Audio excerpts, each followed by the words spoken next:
Вітаю вас у эфіры рацыя. Што можа быць у Беларусі? Наш госць палітолог Дмітрый Балкунец. Вітаю вас. Прывітанне. Рация. Дмітрый, ну мы з вами гутарылі ў 20-м годзе. У вас тады быў такі настрой, што рэжым Лукашэнкі доўга не пратрымаецца. У 21-м годзе вы ўжо былі больш стрыманым і ўжо хутка на носе так званыя выбары, а пытанне ўсё тыя ж, як вы лічыце, ці стане 25-й год для Беларусі пераломным? Ну, калі мы разглядаем сітуацыю ўвогуле там праз прызму гісторыі, то гэтыя там падзеі месяца, года яны увогуле ні на што не паўплываюць.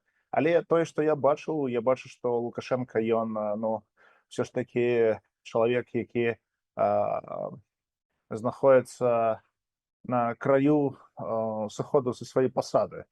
Ці гэта будзе адбывацца там праз яго стан здароўя, ці гэта будзе адбывацца праз яго так званы палітычны транзіт, гэта пытанне, але гэта там пытанне часу. Магчыма, гэта адбудзецца і нават у бліжэйшы час, калі ён ўсё ж такі прыме рашэнне не прымаць удзел у выбарах.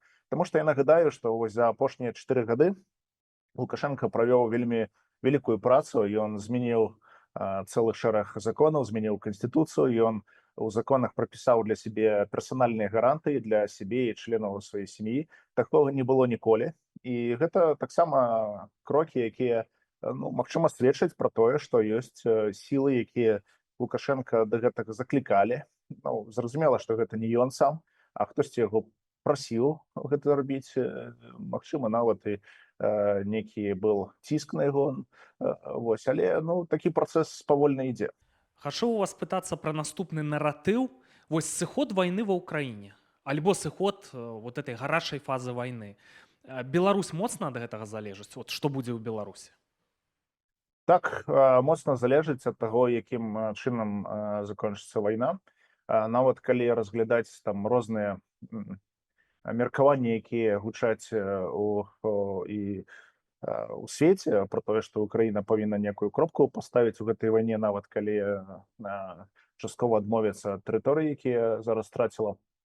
Але Украіна ў гэтай сітуацыі, на мой погляд, выглядае такім пераможцам, таму што Пуцін не змог Украіну знішчыць, і тое, што украінскі народ аказаў такое моцнае супрацьстаянне імперыі, гэта такі паказчык. І для Пуціна гэта таксама рызыка, таму што ён разумее, што калі б Беларусь была адвязана ад Расіі, то гэта была параза для ўсёй імперыі, ўсяго імперскага праекта. Таму для Беларусі гэта вялікі выклік. Я бачу, што Захад, як бы так сказаць, дыпламатычна ён Можаце не дыпламатычна. Захад адмовіўся, калі паглядзець на сітуацыю апошніх 4 год, адмовіўся ад таго, каб неяк паўплываць на працэсы, якія ў Беларусі адбываюцца. Захад гэта ўсё Крамлю перадаў.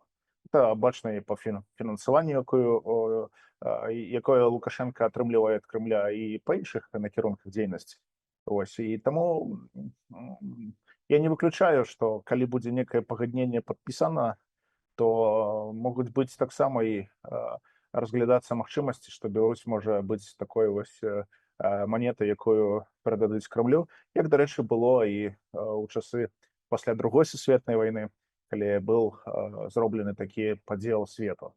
Таму сёння цяжка адказаць, што будзе адбывацца, але Беларусь з'яўляецца вельмі стратэгічна важным звеном для Крамля, таму што гэта для іх магчымасцей, каб рабіць вось такія набегі на суседнія краіны.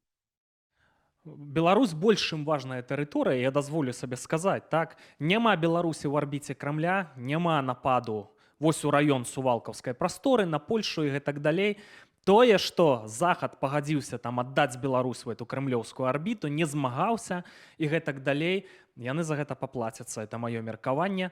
Гісторыя яшчэ не скончаная з вайной ва ўкраіне. Вось Зеленскі паведаміў украінцам публічна пра план перамогі. Дазвольце, я працытую асноўныя пункты. Украіна ў НАТО. Вось такая частка плана вельмі казацкая, так? Няядравы стратэгічны пакет ва ўкраіне. Маецца на ўвазе магутная канвенцыйная зброя для папераджальных удараў па ядравых аб'ектах у рассіі і ў Беларусі, мне так падаецца. Нарошчванне патэнцыялу сілаў абароны ўкраіны. Ну это давайце больш зброі, дазволы біць у глыб тэрыторыі рассіі і гэтак далей. Што ўзамен? Выкарыстанне захадам украінскіх рэсурсаў, у тым ліку прыродных, так, адпаведна і інвестыцыі ва ўкраіну, украінскія войскі замест амерыканскіх у еўразвязе. Вот такая цікавая ідэя. Ну, ведаеце, мне так падаецца, такі план можна было скласці збольшага і ў першы дзень вайны. Ну, іншыя тэндэнцыі. Функцыянеры НАТО збіраюцца без Зяленска, абмяркоўваюць Украіну. Расія нарошчвае рэсурсы, у іх свой план. Ужо там ваякі з паўночнай Карэі ў рассіі. Сітуацыя застаецца, мякка кажучы, вельмі трывожнай. Ну, як яна вырашыцца? Вот як вам усё ж такі падаецца? Цяжка сказаць, як вырашыцца сітуацыя. Яна вырашаецца таксама на палях, вось, дзе гінуць людзі, і мірныя, і вайскоўцы. Але таксама і дыпламаты часам дамаўляюцца і знаходзяць розныя магчымасці дзеля спынення войн. Часам войны спыняліся вельмі хутка. І гэта не раз было ў гісторыі, калі там вось сустрэлись, дамовілись, падпісалі паперкі, а праз тыдзень уже пачыналі там зноў плясаць, абдымацца і гандляваць. Але тое, што я бачу зараз, калі вось вы прааналізуеце статыстыку гандлю еўрапейскіх краін з усходнімі краінамі ад Беларусі, маем на ўвазе і Расію, і Казахстан, то іншыя, то гандаль-то амаль не спыніўся. Гандаль толькі пайшоў у Расію праз іншыя краіны. Кыргызстан, напрыклад.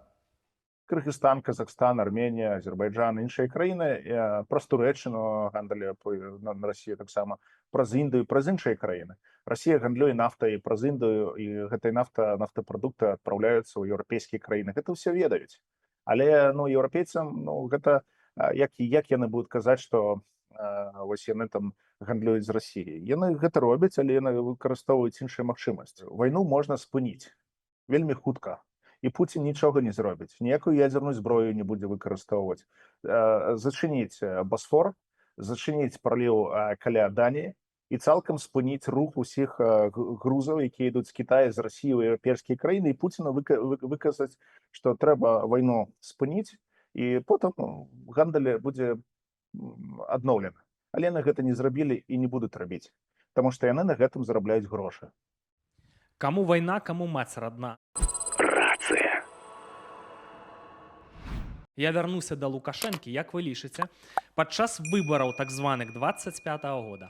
Калі Лукашенка ну, не пойдзе на гэты транзіт рэальна, ці будзе Крэмль спрабаваць яго скалупнуць? Тут ёсць там некалькі варыянтаў развіцця падзей. Ну, першы варыянт, калі Лукашенка вырашыць удзельнічаць у выбарах 25-го года, то гэта адна гісторыя.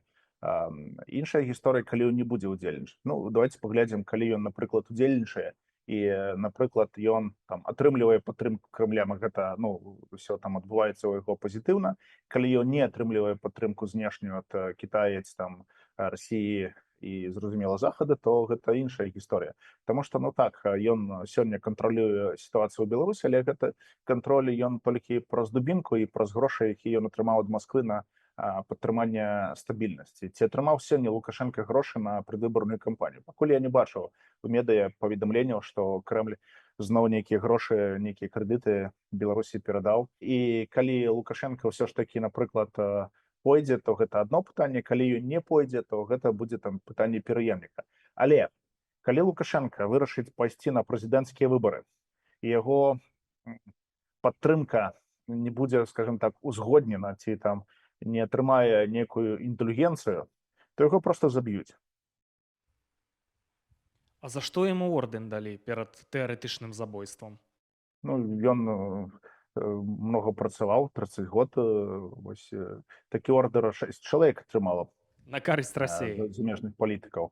і ён не даецца на нейкія там юбілейныя даты. Дарэчы, гэта другая ўзнагарода дзяржаўная расійская. Першую ён атрымаў у 2001 годзе за заслуги перед Отечеством второй степени, перед российским Отечеством. Лукашенко тогда получил тоже орден какой-то от Путина. Вот тому ну, может, это такой орден, который его на пенсию отправляет, как бы еще один сигнал. Дарэчы, заўважу, што вось на гэтай цырымоніі нічога не было сказано про тое, што там Расія яго падтрымлівае, наконт выбараў і нічога не казалі. Ну, магчыма, нейкі працэс ідзе, але ну, зразумела, што ў сітуацыі, калі Лукашенко 30 год находится ва ўладзе, і калі б ён сёння сказаў, што ён не будзе ўдзельнічаць у наступных выбарах, то людзі пачалі хаатычна шукаць, а хто ж будзе ўдзельнічаць, да каго трэба хутка бегчы і там цалаваць ногі. Але ну, гэта ну, вельмі цяжкая сітуацыя. І калі ён такое рашэнне прыме, то гэта будзе спантанна, і ён не будзе гэта анансаваць. Як гэта было ў Казахстане ў сакавіку 19 года. І, дарэчы, вось цікавая сітуацыя, тое, што зараз адбываецца ў Камеруне. Там прэзідэнт Пол Бій, яго так завуць, ён больш за 42 гады знаходіцца ва ўладзе, з 82 года ён кіраўнік Камеруна. Вось, дарэчы, ён у Сарбоне вучыўся калісьці, 92 гады яму уже хутка будзе, але ён больш за месяц не з'яўляецца ў Камеруне. Ён паехаў у Кітай на саміт у пачатку верасня, а потым з'ехаў у Жэневу і знік.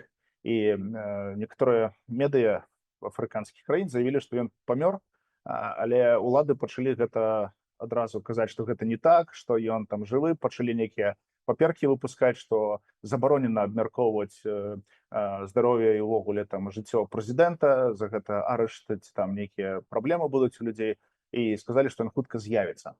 Ці з'явіцца ён, ці не з'явіцца ён. І гэта пытанне, таму што там 42 гады ніякая сістэма не мянялась. Там другі чалавек, які можа замяніць яго, яму 90 год. Ось, ну, нечым нагадывае сітуацыю ў Беларусі, таму што ніхто не ведае, як гэта будзе адбывацца. Калі з'явілася інфармацыя, што, магчыма, кіраўнік краіны памёр, аднаразу паніка з'явілася ў сістэме. Магчыма, яны зараз шукаюць магчымасці і што трэба рабіць.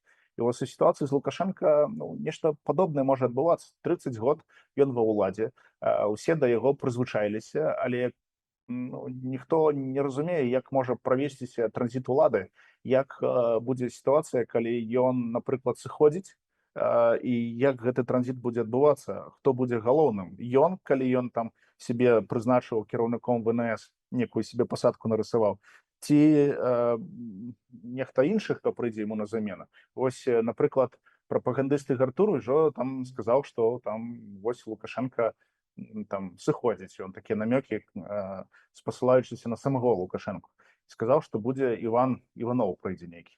Ось, але Лукашенко павінны памятнікі там у Беларусі пабудаваць і так далей, і ён будзе галоўным персонажам у краіне, а прэзідэнт будзе там недзе збоку.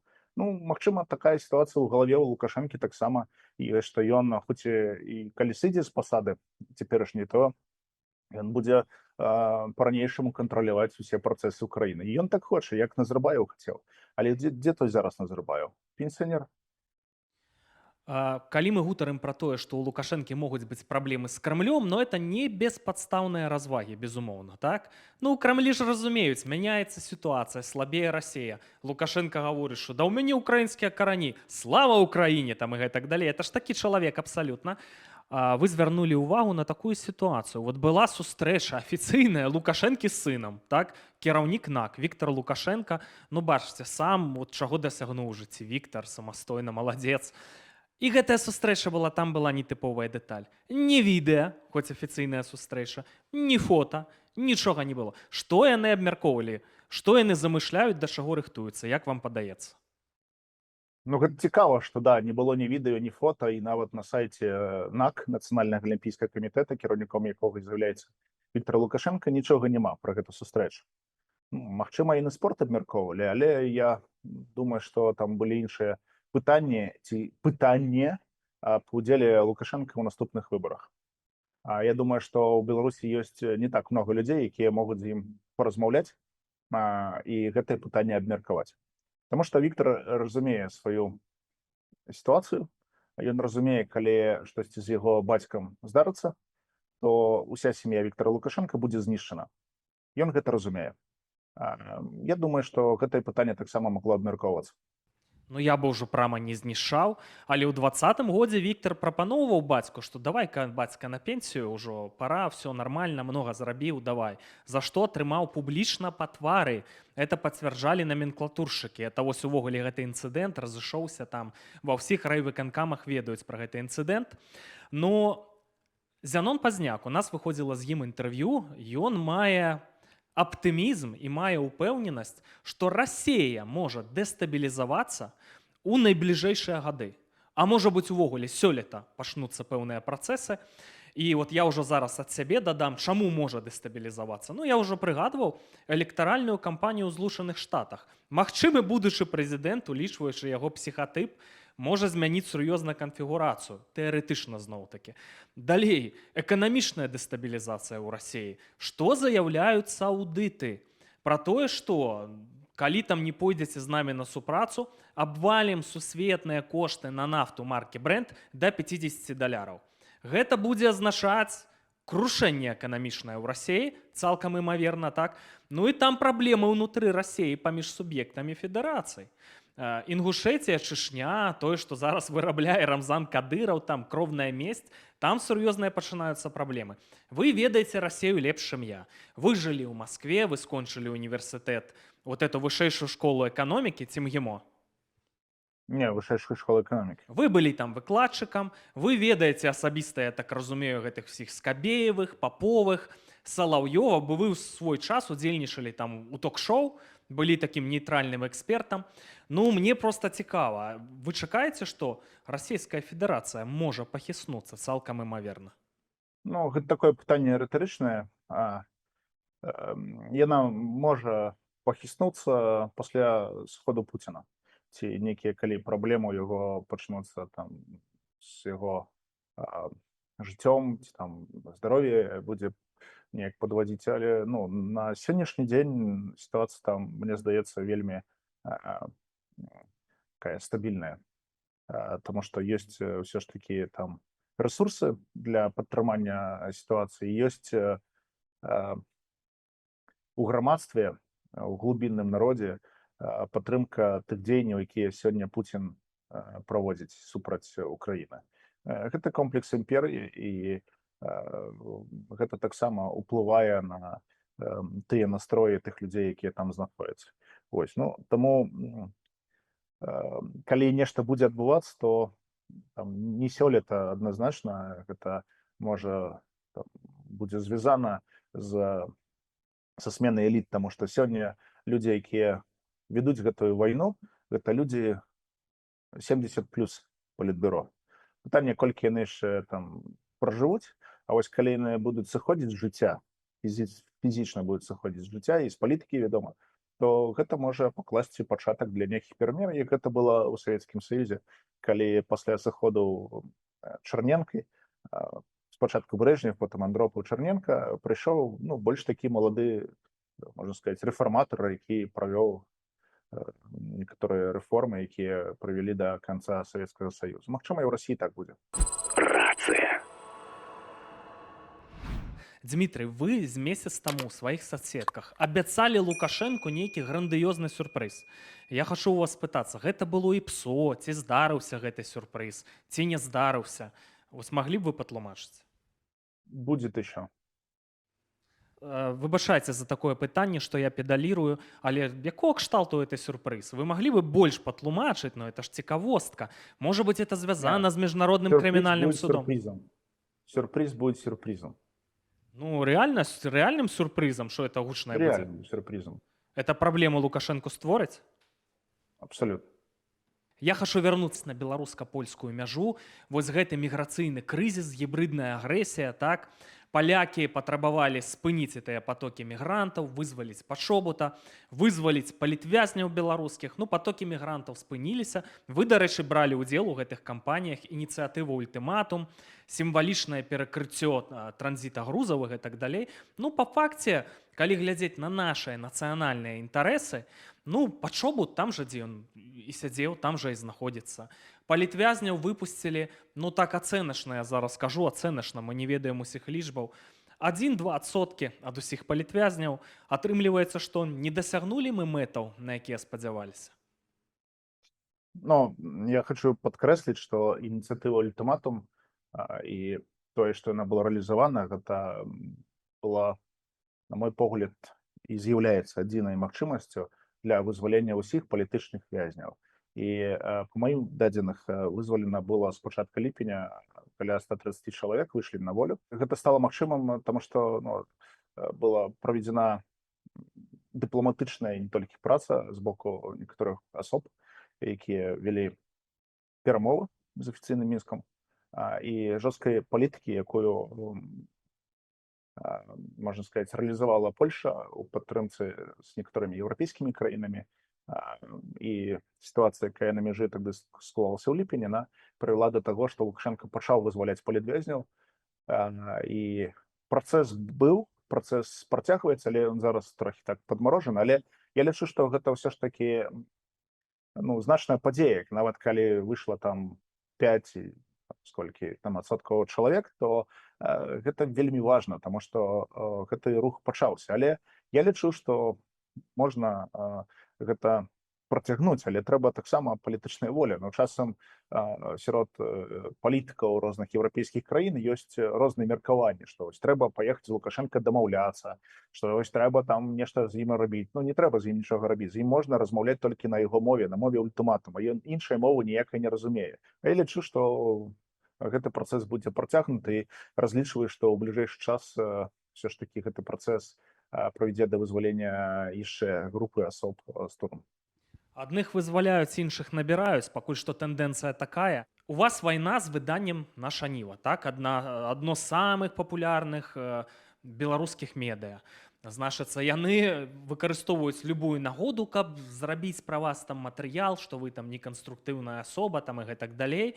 А вы таксама накатваеце на іх у соцсетках, абвінавацілі, што тыя зрабілі матэрыял з палітвязнем, які выйшаў, і што гэта спыніла вот гэты перамоўны працэс датычна палітвязняў. Ну чаму вы зрабілі такія катэгарычныя высновы? Таму што нават мы думалі зрабіць падобнага кшталту інтэрв'ю, не зрабілі з розных прычын, все кінуліся медыа рабіць інтэрв'ю з выйшаўшымі палітвязнямі. Нам было это ўжо недарэчна, скажам так. Так, я лічу, што яны зрабілі правакацыю, таму што чалавек, які выйшаў па памілаванню з боку Лукашэнкі, ён дакладна разумеў, што нельга даваць каментары медыа, якія ў Беларусі прызнаны экстрэміскімі. Ён гэта разумеў. Ён падпісаў паперу. Гэтую паперу там, магчыма, некаторыя асобы ў дзяржаве там подпісы свае паставілі. Трэба зразумець, як гэта сістэма працуе. Гэта сістэма людзей у пагонах. Яны там, калі кожны выходзіць, яны пішуць некую характарыстыку на кожнага, і потым гэтыя паперкі прыносяць Лукашэнкі на подпіс. А вось людзі там раскаялись, калі ласка іх вызваляць. Ён вызваліў чалавека. А чалавек збег з Беларусі, окей, уехал, так уехал. Але што ён зрабіў? Ён пашоў адразу і гэта зрабіў там такой вось матэрыял, інтэрв'ю даў у выданні, якое ў Беларусі прызнана экстрэміскім. Якім? І якая будзе рэакцыя чалавека там з боку дзяржавы, з боку Лукашэнкі? Я думаю, што яму гэтую сітуацыю паказалі, што паглядзіце, вы ж яго толькі памілавалі, 2 тыдні прайшло, ён уже пабег адразу інтэрв'ю даваць, вас там клейміць і так далей. І яму адразу прыносяць іншую паперу. Калі ласка, памілуйце, яшчэ там спісак 40 чалавек. Пытанне ў яго: а навошта я буду рабіць, калі вось чалавек выйшаў, ён пакаяўся, а бачыце, ён пабег адразу інтэрв'ю даваць. Гэта правакацыя была. Навошта яны гэта зрабілі? Пусть яны адкажуць, гэта рода ці хто там гэта рабіў, але гэта правакацыя была, і яна прывяла да таго, што працэс вызвалення палітвязняў быў замарожаны. Вы ўпэўнены ў гэтым? Все ж таки я лічу, што там сітуацыя неяк зрушыцца і працэс будзе працягнуты, але по інфармацыі, якую все ж таки дыпламаты, якія вялі і ведуць гэты складаны дыялог, гэты працэс прывёў да таго, што Лукашенко не вызваліў у тэрміны, якія былі запланаваны некаторыя групы асоб. Не, ну то бок, калі я захачу зрабіць інтэрв'ю з экс-палітвязнем, які там месяц таму выйшаў, напрыклад, то я павінен пад дудку лукашыстаў плясаць і не магу гэтага рабіць, гэта некарэктна. Это не ў інтарэсах палітвязняў. Вы гэта хочаце сказаць? Есть некоторые правила в армии. Давайте посмотрим на такую ситуацию. Вот в армии, когда кто-то что-то нарушил, отвечают все. Также происходит и в тюрьме. Когда что-то кто-то нарушил, отвечает вся зона там, за одно правонарушение. Когда люди, которые получают амнистию и подписывают бумагу о том, что они там покаялись и так далее, формальную эту бумажку, понятно, что там никто ничего не раскаивается, наверное, хотя, может быть, разные случаи, и при этом проходит очень короткое время, и человек сам уже это правило нарушает, какое будет наказание для всех остальных, кто в этой цепочке стоит, с точки зрения людей-надзирателей? А зачем дальше продолжать, если вот только что сделали, человек дальше не хочет там как бы соблюдать некие принципы, о которых они договорились, какие-то правила. Ну, конечно, он может там дать интервью, но тогда он останавливает процесс для всех остальных. Тут вопрос выбор. Что это интервью дало? Вот он побежал, интервью дал в нашей Ниве. Что это дало? Это к чему-то привело? Привело к тому, что люди продолжают в тюрьмах сидеть. Кто-то бы раньше вышел, может быть. Но оно дало какую-то пользу. Ну, человек хайпанул один раз, и все. При этом, ну, мне кажется, что это вопрос морального выбора. Если мы хотим, чтобы люди вышли из тюрем, ну, значит, нужно иногда потерпеть. Месяц, два, три потерпел бы, полгода потерпел бы. Ему что, горело это давать? Я не знаю. Ну, дзякуй за ваше меркаванне. Дмітрый, вы вельмі стрыманы вось у ацэнках сітуацыі сённяшняй, так у сцэнарах, што можа быць і гэтак далей. Я как шчыра вам скажу, я спадзяюся і маю вось аптымізм і ўпэўненасць, што ў Расіі здарыцца дэстабілізацыя нават так скажу, у кароткатэрміновай перспектыве, што это для нас шанс, мне так падаецца. Вось гіпатэтычна, так? Там дэстабілізацыя, там мяняецца ўлада, не развальваецца Расія, там, не ведаю, Гары Каспараў пры ўладзе апынаецца. Я зараз это вельмі тэарэтычна разважаю. Як мы, беларусы, павінныя з расейцамі выбудоўваць адносіны? Павінная быць мяжа, ці павінен быць стратэгічны хаўрус з Расіяй? Вось вашая пазіцыя.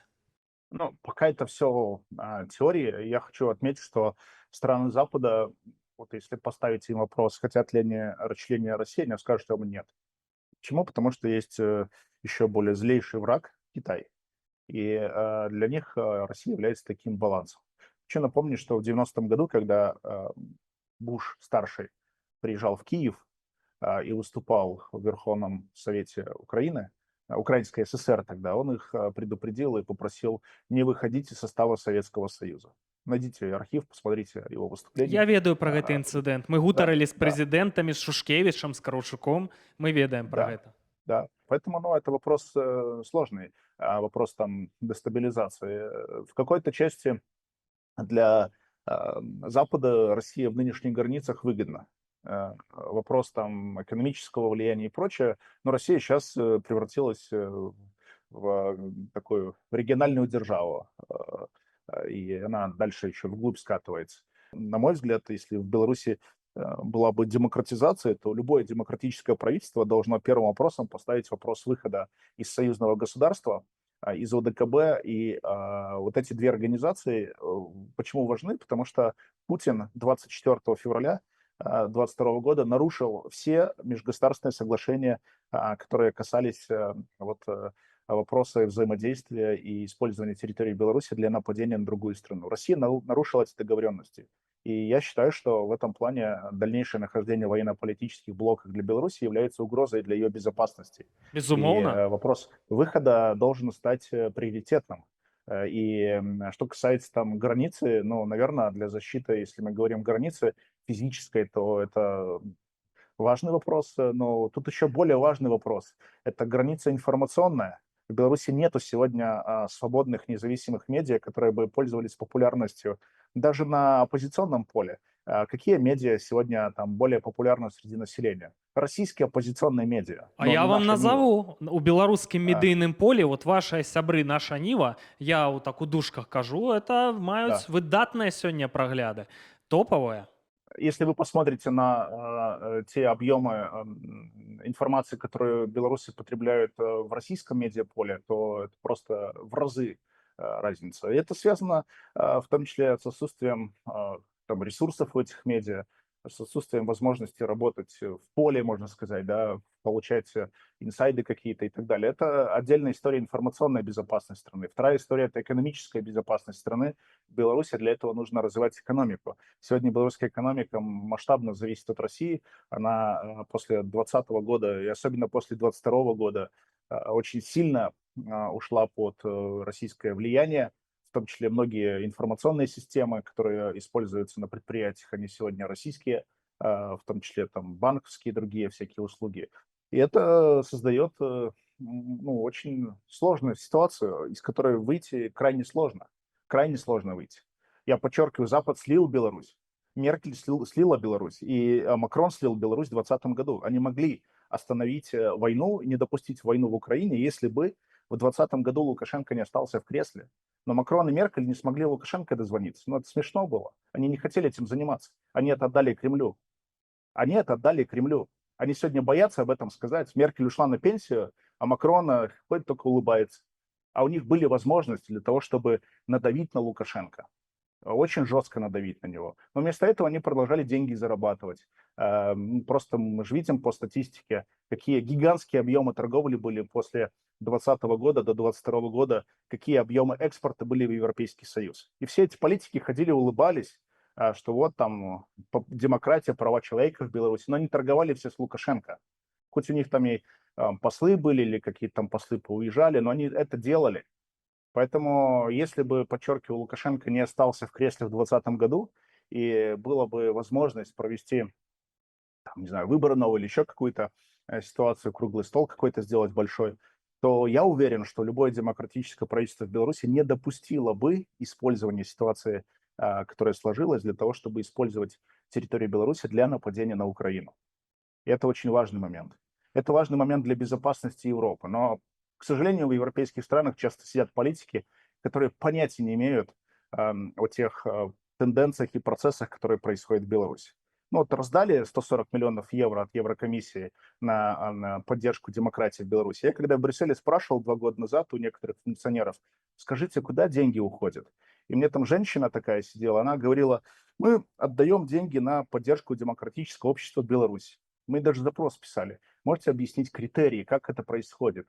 Она сказала, есть какие-то стейкхолдеры, которым они помогают. Но это просто, ну, я бы это назвал просто распил денег, который ни на что не повлиял. Это повлияло даже в худшую сторону. Это привело к укреплению авторитаризма в Беларуси. Потому что средства ну, тратились на всякую пустоту, на какие-то там бантики, фантики, на всякую хрень, но не на демонтаж режима Лукашенко в Беларуси, не на то, чтобы усиливать там, медиа-составляющую борьбы с режимом и так далее. А, Это может быть выгодно для них, я не знаю. Дмітрый, ды дайце людзям пастрыгчы купоны, пакуль ёсць такая магчымасць. Но нам цяжка жывецца, хай хоць камусьці жывецца нармальна. Дмітрый, у мяне да вас апошняе пытанне. Вы звяртаеце ўвагу на жыццё, на тое, як па вуліцах Варшавы ходзяць дзікі, на робатаў, якія хутка там заменяць людзей і гэтак далей. Галоўнае, каб робатаў гэтых Володзямі і Александрамі не называлі. Як вы думаеце, мы вот у гэтым фокусе палітычным, палітыка, сцэнары развіцця падзей, а да чаго ідзе свет? Вот это вось новыя тэхналогіі. Да чаго мы прыйдзем у старасці, да чаго нашыя дзеці прыйдуць? Ці ёсць рызыкі? Як вам бачыцца? Но роботизация, естественно, она приводит к тому, что э, высвобождаются многие профессии. И это создает кому-то проблемы, кому-то благоприятную среду создает. Ведь это возможности, с одной стороны, с другой стороны, кто-то видит в этом угрозы. Поэтому страны некоторые пытаются там бороться с Uber. Вот вы поедете в какую-нибудь там, не знаю, страну в Италию, вы там не будете пользоваться Uber, его там нету, запрещено, потому что местные профсоюзы сказали, что они работы лишаются. И так в некоторых странах происходит. А где-то это, наоборот, удобно. У вас телефон, вы кнопку нажали, приехало такси. И в этом плане я бы отметил, вот если мы говорим про Беларусь, то она ну, выпадает сейчас из трендов мировых, потому что, ну, Беларусь, хоть она находится в таком сегодня уязвимом положении в силу там определенных особенностей, но мне кажется, что до определенного времени имела потенциал, в том числе используя IT-технологии, стать одним из лидеров по разработке многих вещей. Хотя Яшчэ это был як. такой І будзе яшчэ гэты патэнцыял рэалізаваны, я веру. сложно сделать после того, когда разрушены были базовые институты гарантий для собственников. Очень сложно заманить второй раз людей и дать им гарантии, что с их собственностью ничего не случится. Лукашенко этот базис разрушил. И вот Нобелевская премия, которую сейчас недавно вручили 3 ученым, которые описали, почему одни страны бедные, а вторые богатые, они как раз описали этот феномен, где было описано, что в странах, где отсутствовали институты, которые обеспечивают развитие государства, эти страны бедные были. Потому что, ну, если есть сменяемость власти, если работают институты, если работает правоохранительная система, судебная власть, парламентаризм, если работает сильное гражданское общество, у людей возникает потенциал для развития. Они верят в свою страну, они вкладывают туда. А когда у вас все это зажато, затиснуто, разрушено, то очень сложно это восстанавливать. Сложно восстанавливать доверие иностранных партнеров к тем продуктам, которые даже в этих странах делаются. Поэтому на то, чтобы привести в чувство и восстановить то, что Лукашенко разрушил за этот период, нужно будет очень много усилий приложить и времени. И еще одна история в том, что ведь есть люди, которые противники каких-то новых технологий, развития. Им удобно там бумажки носить, им удобно сидеть в кабинете, ничего не делать. Ведь посмотрите, чиновники государственные, они в Беларуси на работе со школы некоторые сидят, там, университет закончили, и 20, 30, 40 лет сидят на госслужбе. Они же не растут никуда. У них нет конкуренции, они не избираются никем. Это обычные клерки, которые не хотят какого-то развития, они в бюрократии живут. А ведь появление технологий подобных, там, искусственного интеллекта, оно позволяет просто убрать этих многих чиновников, и их роль нулевая. Даже в какой-то части управление городского хозяйства, оно может вполне перейти под управление искусственным интеллектом. И это будет гораздо круче, чем то, что делают какие-то мэры или там их заместители. Это все то, что приведет к изменениям, в том числе в занятости населения. Это проблема, над которой сегодня очень многие думают. Вы видели, в Финляндии был эксперимент а, успешный, прошел. Там платили зарплату людям, которые не работают, потому что возникает вопрос высвобождения рабочих рук и что делать с ними. И, соответственно, они поставили эксперимент, начали выплачивать среднюю, там, чуть выше зарплату для людей, которые не работают в каком-то рандомном порядке. Я думаю, что в какой-то перспективе так будет происходить очень во многих странах, когда люди, не имеющие работы, будут получать пособие выше среднего, потому что, ну, они будут там чем-то заниматься своим, чем хотят, но они будут получать какой-то соцпакет. Ну, наибольшую, конечно, зарплату и доходы будут получать люди, которые имеют какие-то компетенции. Ну, это такой сложный вопрос, и сегодня над ним ведутся многочисленные дискуссии в мире. Беларусь — это страна, которая застряла где-то в советском периоде, в 80-х годах прошлого века. Ну нічога, гэта гістарычны перыяд Лукашэнкі. Вось у гістарычных маштабах ён не такі працяглы, адыграем, якія ў нас традыцыі. Мы ж мелі дзяржаву, Вялікае княства літоўскае, у свой час самую дэмакратычную, можна сказаць.